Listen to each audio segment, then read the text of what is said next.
আচার দেখলেই জিভে জল এসে যায়, সেটা যে কোনো ধরনের আচার হোক না কেন। আসসালামু আলাইকুম, সবাই কেমন আছেন? আশা করি সবাই ভালো আছেন।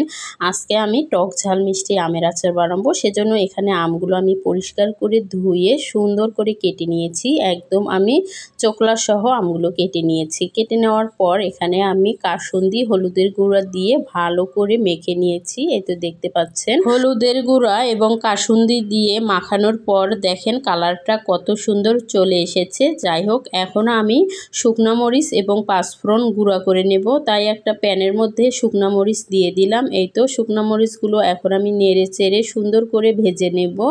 তো টক ঝাল মিষ্টি আচার বানাতে কিন্তু একটু ঝালটা বেশি দিতে হবে। যাই হোক, এখানে আমি পাঁচফোড়নগুলো ভেজে নিচ্ছি। পাঁচফোড়নগুলো ভেজে নেওয়া শেষ, এখন আমি গুঁড়া করে নিলাম। এই তো দেখতে পাচ্ছেন, এখন আমি একটা প্যানের মধ্যে পরিমাণ মতো সরিষার তেল দিয়ে নিচ্ছি। সরিষার তেল দেওয়ার পর এখানে আমি আমগুলো দিয়ে দেব। আর আমগুলো কিন্তু আমি রোদে 2 দিন শুকিয়ে নিয়েছি। আপনারা চাইলেও কাঁচা আম সাথে সাথে এভাবে আচার করতে পারেন। যাই হোক, তেলের মধ্যে এখন আমি আমগুলো ভালো করে নেড়ে চেড়ে নিচ্ছি। সবগুলো তেল যেন আমের গায়ের সাথে লেগে যায়। এই তো দেখতে পাচ্ছেন আচারের কালারটা কিন্তু একটু একটু চলে আসতেছে। এর মাঝে আমি একটু লবণ দিয়ে নিলাম। কাসুন্দির সাথে যেহেতু লবণ ছিল, তাই আমি লবণের পরিমাণটা একটু কম দিয়েছি। তো আপনারা যেভাবে খেতে পছন্দ করেন সেভাবে পরিমাণ মতো লবণটা দিয়ে নেবেন। তো যাই হোক, এখানে আমি আরেকটু নেড়ে চেড়ে নিচ্ছি।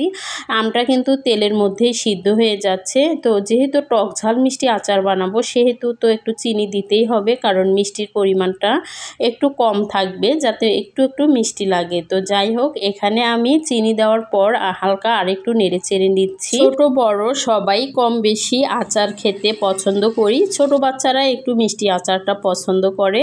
তো যাই হোক, এখানে আমি পাঁচফোড়নের গুঁড়াগুলো দিয়ে নিচ্ছি। তো গুঁড়াটা দেওয়ার পর কালারটা কিন্তু আরও অনেক সুন্দর চলে আসবে এবং ঘ্রাণটা কিন্তু অনেক ভালো লাগে। তো এখানে আমি ধনিয়া গুঁড়া দিয়ে দিচ্ছি। তো যাই হোক, আপনারা চাইলে এভাবে কাঁচা আমের আচার বাসায় তৈরি করতে পারেন। এখানে আমি আরেকটু নেড়ে চেড়ে নিচ্ছি। আচারটা নেড়ে চেড়ে না নিলে তাহলে নিচে লেগে যাবে।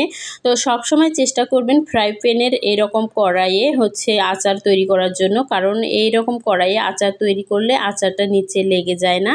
তো এই তো দেখতে পাচ্ছেন আচারের কালারটা কিন্তু চলে এসেছে, একদম পারফেক্ট একটি কালার।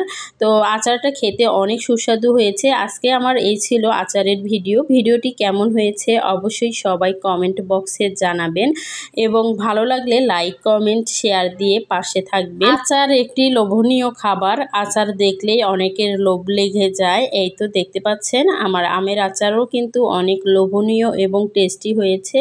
তো এই ছিল আজকের ভিডিও। সবাই ভালো থাকবেন। সবাইকে আল্লাহ হাফেজ।